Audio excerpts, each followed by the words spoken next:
পিতামাতা প্রেমানন্দে হরি হরি বল।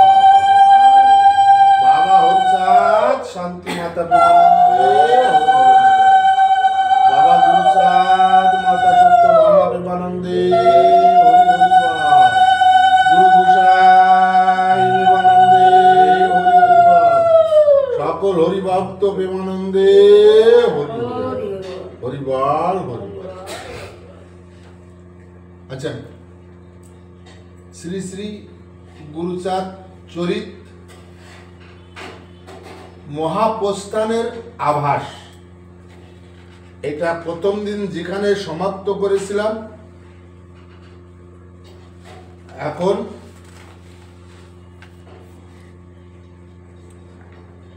দ্বিতীয় দিনে একটু শুরু করছি। ঠিক আছে?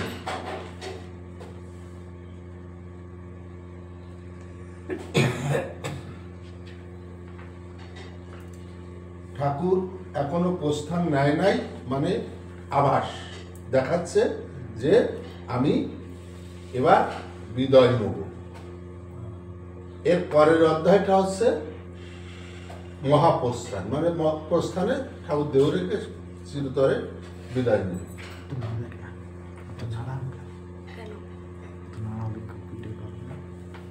চারি হাত ধরে হাতে মন মতোর হস্ত সাথে মিশাইয়ে বলিল দয়াময়, প্রমত বাড়িতে নাই মন মতো তাহারি ভাই, তার হাতে হাত দিলে হয়।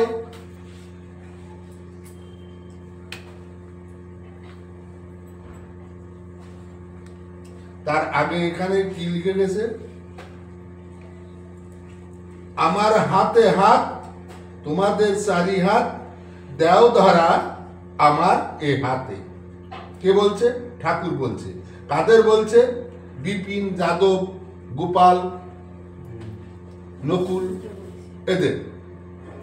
এখন কি বলছে? চারি হাত ধরে হাতে মন মতোর হস্তের সাথে মিশাইয়া বলিল দয়াময়। এখন প্রমত রঞ্জন বাড়িতে নেই, প্রমত বাড়ি নেই, বাড়ি আছে মন মতো, মানে প্রমতর ভাই। ঠিক আছে? তাই ওই মন মতোর হাতের সঙ্গে ওদের চারজনের হাত একসঙ্গে ঠাকুর ধরে প্রতিজ্ঞা করি আমরে বলো সবে চিরতরে ইহাদের করিবে পালন। আমার বলিতে আর কেহ নাহি ধরা পর আছে এরা দুই ভাই দুইজন, ভাই দুইজন। এখন এই যে প্রমথ আর মনমথ, ঠিক আছে, এরা দুই ভাই। এখন ঠাকুর এই চারজনকে, এই গোপাল, বিপিন, যাদব, নকুল, এই চারজনকে ওই প্রমথরঞ্জন বাড়ি নেই বলে ওই মনমতোর হাত এদের হাতে ধরায়ে বলছে যে আমারে তোমরা কথা দাও, কথা দাও যে আমার অবর্তমানে তোমরা এদের দেখবে, কারণ আমার আপন বলতে তো কেউ রইল না, এরা দুইজনই আছে।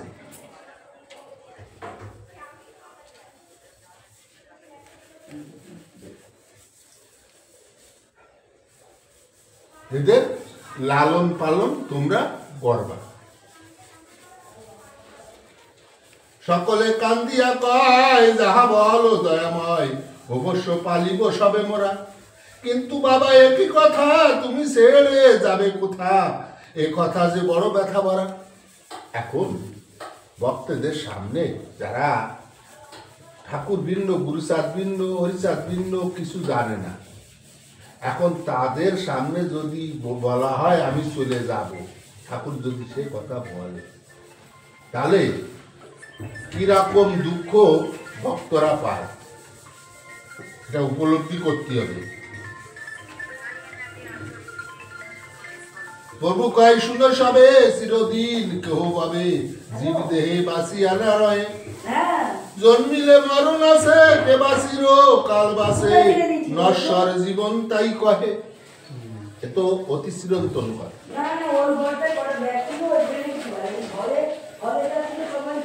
কি ঠাকুর, কি দেবতা, কি মান, তার জন্মিলেই মৃত্যু আছে।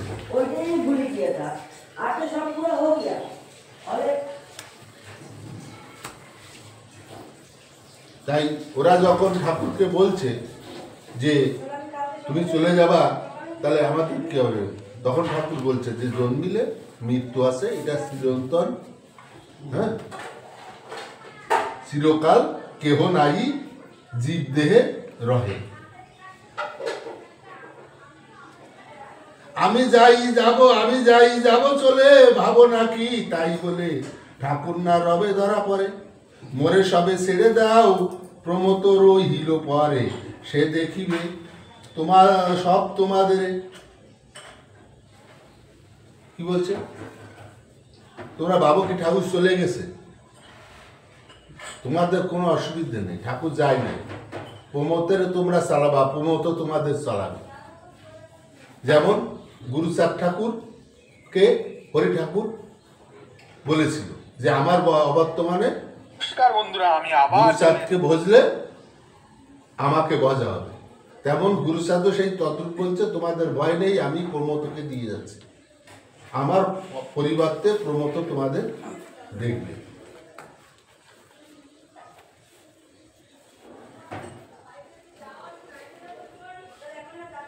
কিছু কথা শোনো যাবে, শ্রী প্রমোদ কোন ভাবে চলিছেন আপন জীবনে।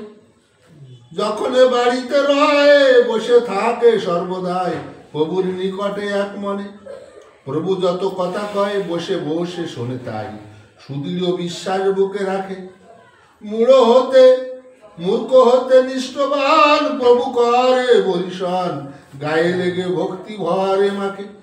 করিলেন ব্যারিস্টারি পূর্ণ 2 বর্ষ ধরি, ভালো কিন্তু নাহি লাগে মনে। প্রভু তারে একদিনে আপনার কাছে এনে বলে কথা অতীব যতনে। এখন এই যে 2 বছর বিলেত থেকে এসে যে লেখাপড়া করে এসে প্রমোদরঞ্জন ব্যারিস্টারি করেছে 2 বছর, কিন্তু এই 2 বছর ওর আর মনের ভিতর ভালো লাগে নাই। হ্যাঁ, তাই ঠাকুর বলছে ওর ভালো লাগে নাই ব্যারিস্টারি করতে, কিন্তু সবসময় আমার কাছে বসে আছে, আমি কখন কি বলি কখন কি করি ও সেইগুলো সব শেখে দেখে। শুনো হে প্রমোদ ভাই, মনে যাহা বলি তাই, পাশ করে হলে ব্যারিস্টার, তার মধ্যে যাহা তত্ত্ব মিথ্যাকে বানানো সত্য, সত্য মিথ্যা সব একাকার। আমি কি বলছে গুরুচাঁদ ঠাকুর প্রমোদকে, তুমি যে বিলেত থেকে ব্যারিস্টারি পাশ করে আইছো, ব্যারিস্টারি করছো, ওর মধ্যে কি আছে?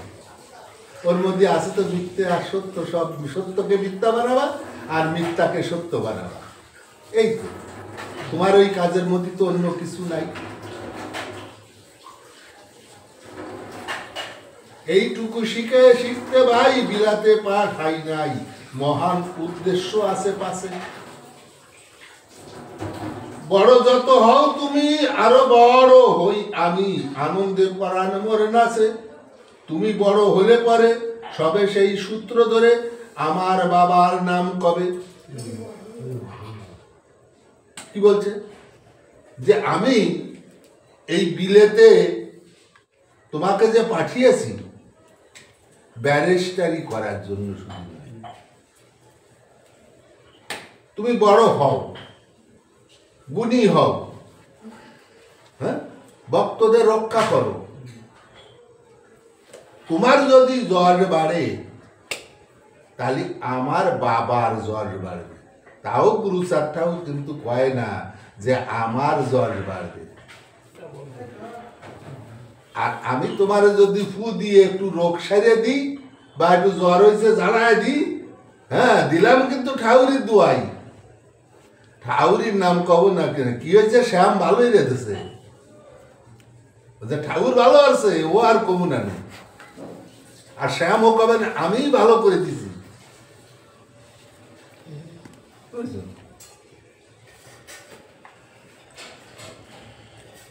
আমার বাবার ধর্ম আমাদের যত কর্ম দেশে দেশে প্রচারিত হবে। এই ইচ্ছা বুকে রেখে বিলাতে পাঠাই তোকে, অর্থ দিবে সে নহে কামনা।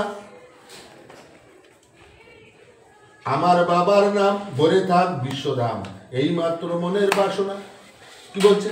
তোকে বিলেত পাঠাইছি পয়সা ইনকাম করার জন্য না, তুই যে আমাকে অর্থ এনে দিবি এই অর্থের জন্য না, আমার বাবার নাম প্রচার করার জন্য তোকে সুশিক্ষায় শিক্ষিত করেছি। শুনিয়া প্রভুর বাণী প্রমথ রঞ্জন গুণী ব্যারিস্টারি করিলেন ত্যাগ।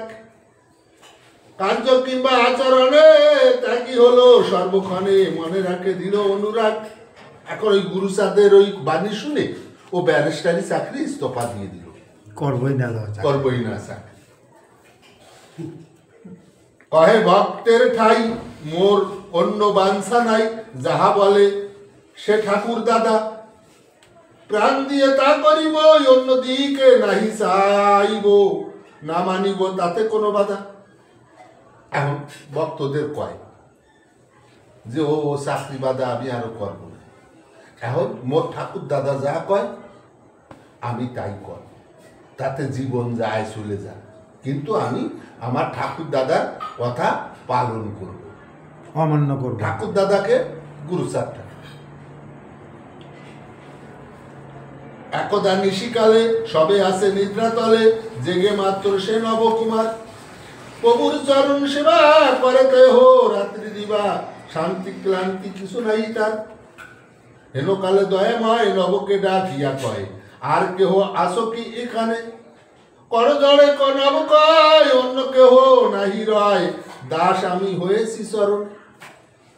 এই নব এ কিন্তু সব ভক্তরা বিশ্রাম করত, বসত, ঘুরত, ঠাকুরকে ছেড়ে হয়তো অন্য অন্য জায়গায় যেত, কিন্তু এই নব দিন রাত্রিরে কখনো ঠাকুরকে ছেড়ে দিত না। ওর কোনো ক্লান্তিও দেহে ছিল না, ওই রাত দিন ঠাকুরের সেবা করত। তাই ঠাকুর ওকে ডেকে বলছে, ও নব এখানে আর কেউ আছে? তখন নব বলছে, না বাবা, এখানে একমাত্র নব তোমার দাস হয়ে আছে।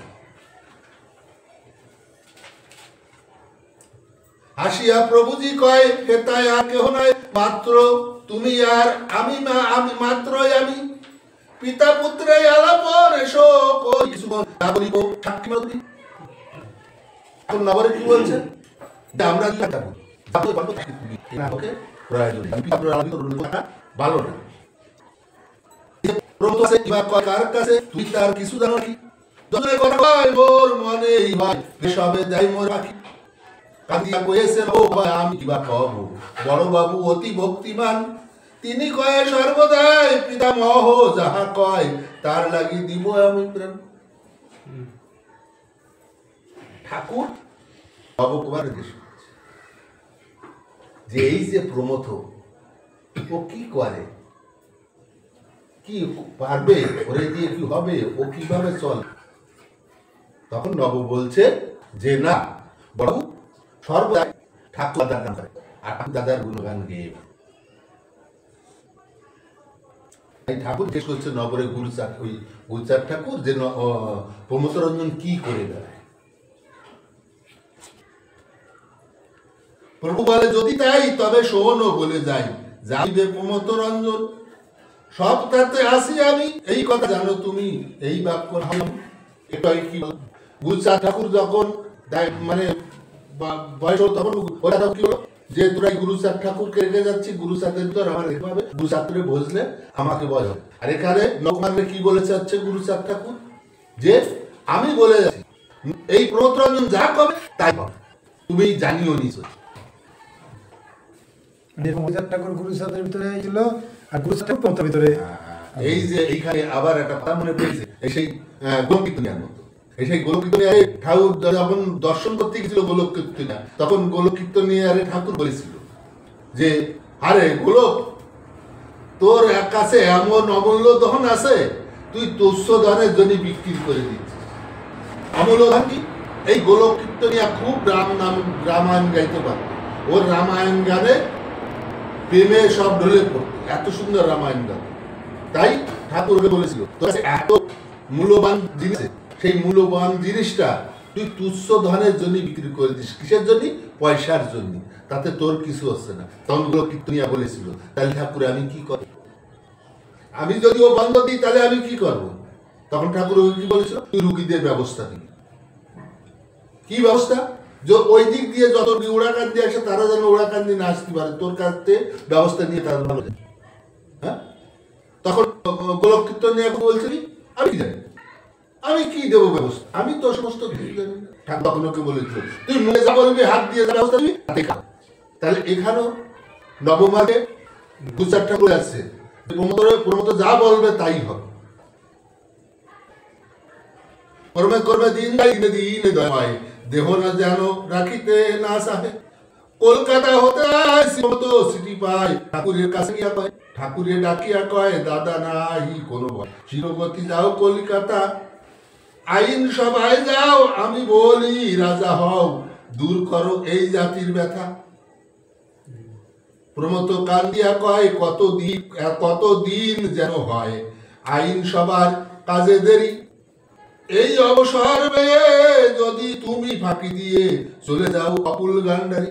এখন তো কে গুরুচাঁদ ঠাকুর বলছেন তুমি কোঠে যাও, দরে যাও, দরবারে দেই এই নমশূদ্র জাতির যাতে উন্নত হয় সেই কর্ম। এখন রাজশক্তির কাছে না গেলে তো উত্তর হবে। এখন ওই রাজশক্তির কাছে যেতে বলছে। মমত বলছে কি কতদিন আমি যাই, কিন্তু আমি যদি ওই রাজশক্তির কাছে রাজ দরবার করে এইটা করতে যাই, সেই ফাঁকে যদি তুমি আমার ফাঁকি দিয়ে চলে যাও। বিষাদের হাসি এসে প্রভু বলিলেন শেষে, যাও দাদা দিতেছি কথা, আসিলে ফিরে কবু এই বাড়ি ছেড়ে আমি নাই যাবো আর কোথা। তখন গুলজার ঠাকুর বলে তুমি যাও, তুমি অসময় বাড়িতে ফিরে আসবে, তত সময় আমি দেহ ছেড়ে যাও। এই কথাটা প্রমোদর অযোগে গুলজার ঠাকুর, তোমারে না বলে কথা আমি নাই কোথা, এই বাক্য করিও বিশ্বাস। প্রভুর এই কথা পেয়ে প্রমোদ নিঃশ্বাস। যখন বলেছে প্রমোদরে যে আমি তোমাকে যাবো না, কথা দিলাম, তখন প্রমোদ রাজসভায় গেছে। কিন্তু ও যাওয়ার পথে ঠাকুর একটা নিঃশ্বাস ছেড়েছে। নিঃশ্বাস আমি তো জানি, তাহলে আমি যখন থাকবো না আর কত সময় এদের চোখের সামনে দেখতে পাবো, কত সময় এদের আদর পাবো, এদের লালন পালন করতে পারবো, কতটুকু সময় আমার কাছে আছে। তাই